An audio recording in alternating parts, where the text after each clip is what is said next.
নমস্কাৰ বন্ধু বান্ধৱীসকল তোমালোক সকলোকে মোৰ ইউটিউব চেনেল কুইক প্লাছলৈ স্বাগতম জনাইছোঁ বন্ধু বান্ধৱীসকল আজি আমি ডিছকাছ কৰিম মই অসমীয়া লেখক Syed Abdul Malik by quick plus HSLC 2024 question answer and notes start কৰোঁ কুৱেশ্যন নম্বৰ 1 চমু উত্তৰ দিয়া ক নম্বৰ সৈয়দ আব্দুল মালিকৰ কবিতা পুথি এখনৰ নাম লিখা ইয়াৰ কাৰেক্ট এনচাৰটো হ'ব সৈয়দ আব্দুল মালিকৰ কবিতা পুথি এখনৰ নাম হ'ল বেডুইন মনত ৰাখিবা নেক্সট পইণ্ট কুৱেশ্যন নম্বৰ খ মোগলসকলে অসমৰ ক'ত ভৰি দিছিল ইয়াৰ কাৰেক্ট এনচাৰটো হ'ব মোগলসকলে অসমৰ হেউজীয়া দুপৰীবনত ভৰি দিছিল মনত ৰাখিবা ইউ এক্সাম পাৰ্সপেক্টিভৰ কাৰণে important next point question number ঘ অসমীয়াসকলে কিহে তৈয়াৰী পেঁপা বজাইছিল ইয়াৰ কাৰেক্ট এনচাৰটো হ'ব অসমীয়াসকলে মহৰ শিঙেৰে তৈয়াৰী পেঁপা বজাইছিল আগৰ দিনত মহৰ শিং খুব তোমাৰ ব্যৱহাৰ হৈছিল আৰু তাৰ পৰা পেঁপা আৰু কিছুমান বাদ্যযন্ত্ৰৰ কাৰণে ইউজ কৰা হৈছিল আৰু মহৰ শিঙেৰে কণীও তৈয়াৰ কৰিব পাৰি মনত ৰাখিবা কুৱেশ্যন নম্বৰ ঙ অসমৰ স্বৰ্গদেৱে কিহেৰে দেউল সাজিছিল ইয়াৰ কাৰেক্ট এনচাৰটো হ'ব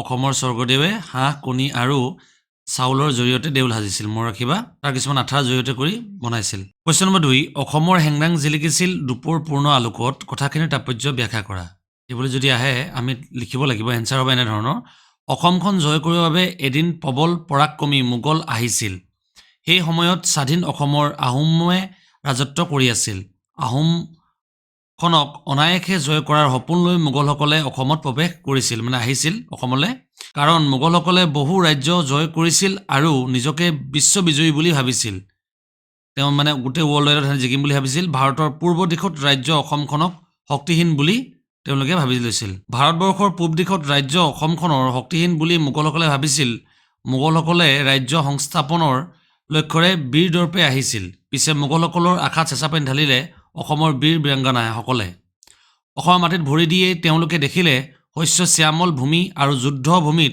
থিয় হৈ সেউজীয়া পৰিৱেশ দেখিয়েই হেংদাঙৰ চিকমিকনি হেংদাং এখন তৰোৱাল আহোমসকলৰ যুদ্ধত ব্যৱহৃত হেংদাং হ'ল তৰোৱাল এই তৰোৱাল হাতত লৈ দুগুণে উৎসাহ আৰু প্ৰবল পৰাক্ৰমে যুঁজিছিল আহোমৰ বীৰ বীৰাংগনাই সেই যুদ্ধত পৰাক্ৰম মুখামুখি হৈ তিষ্ঠিব নোৱাৰিলে মোগলসকলেও আৰু পৰাজয় বৰণ কৰিবলগীয়া হ'ল কুৱেশ্যন নম্বৰ 3 অসমৰ পুৰুষ নাৰীয়ে কেনেদৰে ৰণলৈ ওলাই আহিছিল নিজৰ ভাষাৰে লিখা এই কুৱেশ্যনটো বাৰে বাৰে আহি থকা দেখা যায় গতিকে প্ৰত্যেকটো পইণ্টে ইম্পৰ্টেণ্ট তোমালোকে ভিডিঅ'টো প্ৰথম পৰা শেষলৈকে চাই যাবা স্কিপ কৰিলে একো বুজি নাপাবা উত্তৰটো হ'ব এনেধৰণৰ সপ্তদশ শতিকাত আহোমসকলে আছিল স্বাধীন অসমৰ শাসক মানে সপ্তদশ শতিকাৰ আহোমসকলে আছিল স্বাধীন অসমৰ শাসক তেওঁলোক শাসক গোষ্ঠী আছিল ৰজা আছিল সেই সময়ছোৱাত দিল্লীত থাকিও ভাৰতবৰ্ষৰ একছত্ৰী শাসন হোৱাৰ বাবে মন মেলিছিল মোগলসকলে যেতিয়া মোগলসকল দিল্লীত অৱস্থিত আছিল তেওঁলোকে ভাবিছিলে যে অসমখনক আমি জয় কৰিম অন্য দেশসমূহৰ দৰে অসমকো আক্ৰমণ কৰাৰ উদ্দেশ্যে মোগলসকলে অসমত ভৰি দিছিলহি যিকোনো প্ৰকাৰে দেশ জয় কৰাৰ অভিলাষ মনত লৈ তেওঁলোকে অসমত প্ৰৱেশ কৰি দেখিলে চৌদিশে সেউজ ভূমি এতিয়া গোটেই মানে সেউজীয়া তোমাৰ পাহাৰ পৰ্বত নদ নদী আৰু গছ গছনিৰে ভৰপূৰ মোগলসকলে যুদ্ধক্ষেত্ৰত প্ৰৱেশ কৰিয়েই বুজি উঠিছিল যে সেউজ ভূমিৰ বাসিন্দাসকলে একে ৰঙা তেজেৰে অধিকাৰী দেশৰ হকে যুদ্ধ কৰিবলৈ তেওঁলোক প্ৰস্তুত শত্ৰু সৈন্যৰ অহাৰ খবৰ পাই অসমৰ পুৰুষ মহিলা সকলোৱে হাতে হাতে হেংদাং লৈ যুদ্ধক্ষেত্ৰলৈ ওলাই আহিছিল শত্ৰুৰ আক্ৰমণত বুকু পাতি ল'বলৈ তেওঁলোকো অকণো কুণ্ঠাবোধ কৰা নাছিল শত্ৰুৰ সন্মুখত তেওঁলোকৰ শিৰণ কৰি মোগলসকলে অহা বাটে উভতি গৈছিল আৰু মোগলসকলে বুজি উঠিছিল যে তেওঁলোকক হৰুৱাটো অসম্ভৱ হৈ পৰিব কুৱেশ্যন নম্বৰ 4 ক'ত অত বল পালে অসমৰ সেনানীয়ে শুকান সান্দ আৰু পানী আজলিত কথাষাৰৰ তাৎপৰ্য ব্যাখ্যা কৰা ইয়াৰ কাৰেক্ট এনচাৰটো হ'ব এনেধৰণৰ প্ৰবল প্ৰতাপী মোগলসকলে অসম জয় কৰিবলৈ মন মেলি সপ্তদশ শতিকাত অসমলৈ আহিছিল মানে যি সময়ছোৱাত অসমত মানে অসমীয়াৰ ৰাজত্ব চলি আছিল সেই সময়ত তেওঁলোকো অসমলৈ আহিছিল অসমখন জয় কৰিবৰ কাৰণে অসমখনত দুৰ্বল জাতিৰ দেশ বুলি মনতে ভাবি অনায়াসে বিজয়ৰ গৌৰৱ লাভ কৰিবলৈ প্ৰস্তুত লৈ আহিছিল আহোমসকল সেই সময়ত আকৌ অসমৰ ৰাজত্ব কৰিছিল অসমখন মোগলৰ হাতলৈ অহাৰ আগতে আহোমসকলে ৰণকৌশল তৈয়াৰ কৰিছিল আকৌ সেই সময়ত অসমৰ পুৰুষ নাৰী সকলো ওলাই আহিছিল শত্ৰু সৈন্যক ভেটিবলৈ অসমৰ এনে ৰণচণ্ডীৰ মূৰ্তিৰ যুঁজ আৰম্ভ সৈন্যবিলাকক দেখি মোগলসকল স্তম্ভিত হ'ল মানে থমকি ৰ'ল অসমৰ লোকসকলৰ অতিথি পৰায়ণ সহজ সৰল আৰু কৃষিজীৱী বুলি সকলোৱে জানিছিল তেওঁলোক ধানৰ পৰা উৎপাদিত সামগ্ৰীয়ে খাই মোগলৰ পেট প্ৰৱৰ্তাইছিল বুলিও তেওঁলোকৰ মনত এটা ধাৰণা হৈছিল মোগলসকলে কেতিয়াও কল্পনাই কৰিব পৰা নাছিল যে গৰম পানীৰে সান্দহগুৰি খাই জীয়াই থকা মানুহবোৰ যে ইমান বলৱন্ত হ'ব পাৰে বুলি, মানে শক্তিশালী হ'ব পাৰে বুলি। বীৰদৰ্পে যুঁজা অসমৰ সৈন্যৰ সন্মুখত মোগলৰ বীৰত্ব স্প্লান পৰিল। দৰাচলতে মানসিক শক্তিয়ে বলিয়ান হৈ অসমৰ সৈন্যদলে লাভ কৰিছিল দুগুণ শাৰীৰিক শক্তি। নেক্সট পইণ্ট, কুৱেশ্যন নম্বৰ 5, মই অসমীয়া কবিতাটোৰ অসমৰ প্ৰকৃতিৰ বিনন্দীয়া ৰূপ কিদৰে প্ৰতিফলিত হৈছে বুজাই লিখা। ইয়াৰ কাৰেক্ট এনচাৰটো হ'ব এনেধৰণৰ, মই অসমীয়া কবিতাটোৰ মাজেৰে কবি স্বদেশৰ প্ৰতি আনুগত্য আৰু স্বজাতিৰ প্ৰতি থকা নিভাঁজ ভালপোৱাই প্ৰকাশিত হৈছে। কবিয়ে নিজৰ দেশক আৰু অসমখনক অত্যাধিক ভাল পাইছিল। অসমৰ অতীত ইতিহাস ব্যঞ্জিত হোৱা কবিতাটোত অসম বুৰঞ্জীৰ নানা দিশো ফুটি উঠিছে। কবিতাটোৰ আৰম্ভণিতে কবিয়ে অসমৰ সেউজীয়া দুবৰি দেশ বুলি কৈ শস্য শ্যামল ভূমিৰূপে প্ৰতিপন্ন কৰিছে। অসমৰ বননিখনক মীনা কৰা বুলিও কোৱা হৈছে। পাহাৰে পৰ্বতে অসম ভূমি প্ৰতিটো গছৰ পাতেৰে যেন সৌন্দৰ্যৰ আকাৰ, নিয়ৰ পৰি থকা পাতবোৰ ৰ'দত পৰি মণিমুকুতাৰ যেন তেনেদৰে চিকমিকাই আছে। বনজ সম্পদেৰে চহকী অসমৰ মূল্যৱান সম্পদ হৈছে হাতীদাঁত। মনত ৰাখিবা, ই ইম্পৰ্টেণ্ট হয়। অসমত আকৌ ভৰিত পিন্ধা খৰম চোলাটো হাতীদাঁতেৰে সজা হয়।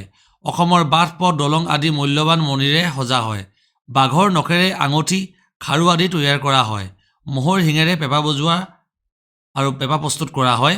অসমৰ নৈত বালিত সোণ এনেদৰে পোৱা গৈছিল যেন পুঠি মাছৰ দৰে ক্ষুদ্ৰ মাছেও কাণত সোণ পিন্ধে।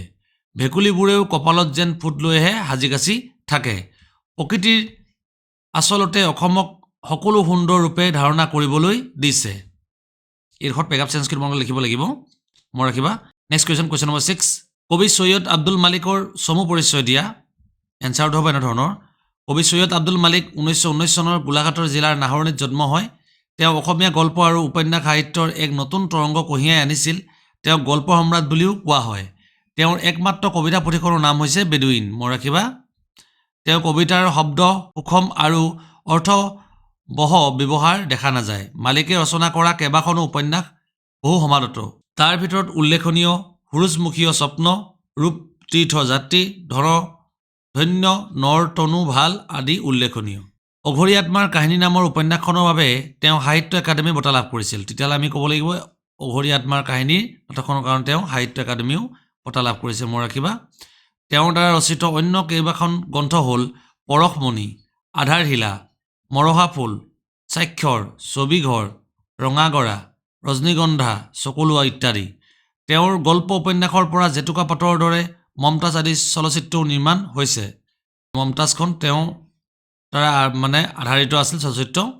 তেওঁ 1977 চনত অসমৰ সাহিত্য সভাৰ অভয়াপুৰী অধিৱেশনত সভাপতি আসনো অলংকৃত কৰিছিল।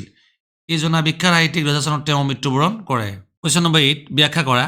ক নম্বৰ, মোগলে এবাৰ পালে শকতিত নৱ পৰিচয়, দেশ প্ৰাণ মুক্ত প্ৰাণ অসমৰ স্বদেশ ভকতি। কথাষাৰৰ ব্যাখ্যা হ'ব এনেধৰণৰ, প্ৰসংগ, উক্ত কবিতাফাঁকি আমাৰ পাঠ্যপুথিৰ অন্তৰ্গত সৈয়দ আব্দুল মালিকৰ দ্বাৰা ৰচিত মই অসমীয়া পাত্ৰীৰ পৰা তুলি অনা হৈছে। এই পইণ্টটো লিখিবই লাগিব। আৰু ছেকেণ্ডত লিখিব লাগিব সংগতি। কবিতাফাঁকিৰ জৰিয়তে কবিয়ে ক'ব বিচাৰিছে যে যুদ্ধক্ষেত্ৰত অসমীয়া স্বদেশ প্ৰেমৰ পৰিচয় মোগলসকলে কেনেদৰে পালে সেই বিষয়ে ক'ব বিচাৰিছে। ব্যাখ্যা হ'ব এনেধৰণে, সপ্তদশ শতিকাত আহোমসকলৰ অসমৰ শাসক আছিল। মোগলসকলে অন্য প্ৰান্তত থাকি অসমখনক আক্ৰমণ কৰিবৰ বাবে মন মেলিছিল। অন্য প্ৰান্তত থাকিও অসমক আক্ৰমণ কৰাৰ উদ্দেশ্যে মোগলসকলে আহি অসমত ভৰি দিছিল। অসমখনক জয় কৰাৰ অভিলাষ মনত লৈ তেওঁলোকে অসমত প্ৰৱেশ কৰি দেখিলে যে চৌদিশে সেউজীয়া ভূমি। মোগলসকলে অসমত প্ৰৱেশ কৰিয়ে সেউজীয়া ভূমিৰ বাসিন্দাসকলক একে ৰঙা তেজৰে অধিকাৰী বুলি বুজি পালে।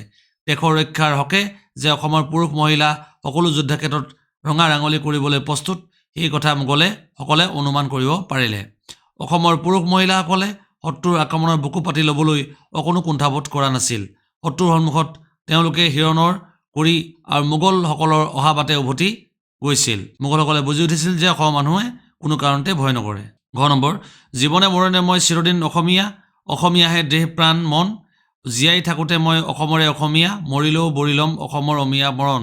কথাষাৰৰ ব্যাখ্যা হ'ব এনেধৰণৰ, প্ৰসংগ, উক্ত কবিতাফাঁকি আমাৰ পাঠ্যপুথিৰ অন্তৰ্গত সৈয়দ আব্দুল মালিকৰ দ্বাৰা ৰচিত মই অসমীয়া সেই কবিতাটিৰ পৰা তুলি অনা হৈছে। সংগতি হ'ব, উক্ত কবিতাফাঁকিৰ জৰিয়তে কবিয়ে কৈছে যে জনমভূমি প্ৰতি অফুৰন্ত প্ৰেম প্ৰকাশৰ কথা তেওঁ কৈছে। ব্যাখ্যা, কবিৰ মতে জনমভূমি অসমৰ প্ৰাণৰো প্ৰাণ অসমীয়া বুলি কবিয়ে নিজকে গৌৰৱ অনুভৱ কৰে অসমীয়াসকলে নিজৰ দেশ ৰক্ষাৰ হকে একগোট হৈ মোগলৰ যুদ্ধৰ পৰাস্ত কৰিবলৈও প্ৰস্তুত হৈছিল কবিয়ে সেইবাবে অসমীয়া জাতিক লৈ উৎফুল্লিত কবিয়ে নিজৰ জন্মভূমিক ধৰ্মৰূপে গণ্য কৰে অসমীয়া ভাষাটোক কবিয়ে সাগৰীয় ভাষা হিচাপে গণ্য কৰে যি ভাষাত ৰচিত গীত কথা মাত আদি বনৰীয়া চৰাই আদিকো আকৰ্ষণ কৰিব পাৰে সেই ভাষা গীতে কবিৰ হৃদয় উপচাই ৰাখে কবিয়ে অসমীয়াৰ ভাষাটোক ইমানেই ভাল পায় যে মৃত্যুৰ পিছতো সৰগতো এই ভাষাৰ গান শুনিবলৈহে বিচাৰে এনেহেন অসমীয়া ভাষাৰ কবি দেহে মনে সোমাই আছে কবিয়ে সেইবাবে মৃত্যুৰ পিছতো তেওঁ প্ৰাণৰ অসমতেই পুনৰ জন্ম ল'ব বিচাৰে ইয়াৰ পৰা বুজি পোৱা যায় যে কবিয়ে তেওঁ জন্মভূমিক লৈ কিমান মানে অত্যাধিক মৰম আৰু ভাল পোৱা আছিল তাৰে ইয়াত মানে প্ৰকাশ পাইছে কোৱেশ্চন নম্বৰ 9 মই অসমীয়া কবিতাটোৰ কবিয়ে অসমীয়া জাতিৰ বীৰত্ব আৰু পৰাক্ৰমৰ কিয় প্ৰশংসা কৰিছে তোমাৰ কথাৰে বুজাই লিখা কাৰেক্ট এনসাৰটো মানে ধৰণৰ উত্তৰ কবিয়ে নিজৰ জন্মভূমি প্ৰাণৰো প্ৰাণ বুলি কৈছে নিজকে অসমীয়া বুলি কবিয়ে গৌৰৱ কৰে প্ৰবল প্ৰতাপী মোগলসকলেও অসমৰ পুৰুষ মহিলাই ৰণচণ্ডী মূৰ্তি লৈ যুঁজত পৰাজয় কৰিছিল কবিয়ে হেংদাং লৈ যুদ্ধ কৰি মোগলক পৰাস্ত কৰি খেদি দিয়াৰ বাবে অসমৰ সন্তানসকলক লৈ গৌৰৱহে অনুভৱ কৰে গৰম পানীৰে সান্দহ গুৰি খাই জীয়াই থকা মানুহে ইমান শক্তি ক'ৰ পৰা আহে বুলি ভাবি মোগলসকল আচৰিত হ'ল কবিৰ মতে কবিৰ দেশৰ মানুহ সহজ সৰল অমায়িক আছিল এই সময়ত এই অসমৰ দেশৰ মানুহ মুখৰ মাত মূৰ হৰা আছিল ইমান কোমল অন্তৰৰ মানুহে যে দেশৰ ৰক্ষা কৰিবলৈ বজ্ৰ কঠোৰ হ'ব পাৰে সেই কথা কবিয়ে কেতিয়াও ভাবিবই পৰা নাছিল সেইবাবে কবিয়ে অসমীয়া জাতিৰ বীৰত্ব আৰু পৰাক্ৰমক লৈ সদায় প্ৰশংসা কৰিছেই শৰ্ট কুৱেশ্যন এনসাৰ ক নম্বৰ সৈয়দ আব্দুল মালিকৰ ক'ত আৰু কেতিয়া জন্ম হৈছিল ইয়াৰ উত্তৰটো হ'ব এনেধৰণৰ 1919 চনৰ গোলাঘাট জিলাৰ নাহৰণিত সৈয়দ আব্দুল মালিকৰ জন্ম হৈছিল মই ৰাখিবা চনটো একেবাৰে ইজি 1919 1919 কুৱেশ্যন নম্বৰ খ সৈয়দ আব্দুল মালিকক কি বুলি কোৱা হৈছিল তেওঁ গল্প সম্ৰাট বুলি সৈয়দ আব্দুল মালিকক কোৱা হৈছিল মই ৰাখিবা তেতিয়াহ'লে আমি গম পালোঁ যে অসমীয়া সাহিত্য জগতৰ গল্প সম্ৰাট হিচাপে সৈয়দ আব্দুল মালিকক জনা যায় কুৱেশ্যন নম্বৰ গ সৈয়দ আব্দুল মালিকে কোনখন উপন্যাসৰ বাবে সাহিত্য একাডেমী বঁটা লাভ কৰিছিল উত্তৰটো হ'ব এনেধৰণৰ সৈয়দ আব্দুল মালিকে অঘৰী আত্মাৰ কাহিনী উপন্যাসৰ বাবে সাহিত্য একাডেমী বঁটা লাভ কৰিছিল ঘ নম্বৰ কবিয়ে জীৱনে মৰণে কি হৈ থাকিব বিচাৰিছিল উত্তৰটো হ'ব এনেধৰণৰ কবিয়ে জীৱনে মৰণে অসমৰ অসমীয়া হৈয়ে থাকিব বিচাৰিছিল কুৱেশ্যন নম্বৰ সৰগতো কবিয়ে কিহক চিনি পাম বুলি আৰু বুজি পাম বুলি কৈছে সৰগতো কবিয়ে অসমীয়া ভাষাটোক চিনি পাম আৰু বুজি পাম বুলি কৈছে মোগলসকলে ক'ত মুছলমানসকলৰ মুক্তৰাজ স্থাপন কৰাৰ কথা ভাবিছিল মোগলসকলে অসমৰ মুছলমানৰ মুক্তৰাজ সংস্থাপনৰ কথা ভাবিছিল দ্বিতীয় নম্বৰ হৈছে কবি মৰাৰ পিছত কি হৈ পুনৰ জন্ম ল'ব বিচাৰিছিল কবিয়ে মৰাৰ পিছতো পুনৰ অসমৰ অসমীয়া হৈ জন্ম ল'ব বিচাৰিছিল গ নম্বৰ বিপৰীত শব্দ লিখা গৌৰৱ হ'লে হ'ব কালিমা আলোক হ'লে হ'ব আন্ধাৰ আলোক মানে পোহৰ আন্ধাৰ মানে হৈছে তোমাৰ তাৰ বিপৰীত হ'ব স্বাধীনতা হৈছে পৰাধীনতা সপোন মানে হৈছে দিঠক মৰণ মানে হৈছে জনম তোমাৰ যদি ভিডিঅ' চাই ভাল হৈছে লাইক ছাবস্ক্ৰাইব চেনেলটো ফ'ল' কৰিবলৈ নাপাহৰিবা বন্ধু বান্ধৱীসকলৰ মাজত ভিডিঅ'টো শ্বেয়াৰ কৰি দিবা ভিডিঅ'টো চোৱাৰ বাবে ধন্যবাদ পুনৰ লগ পাম নেক্সট ভিডিঅ'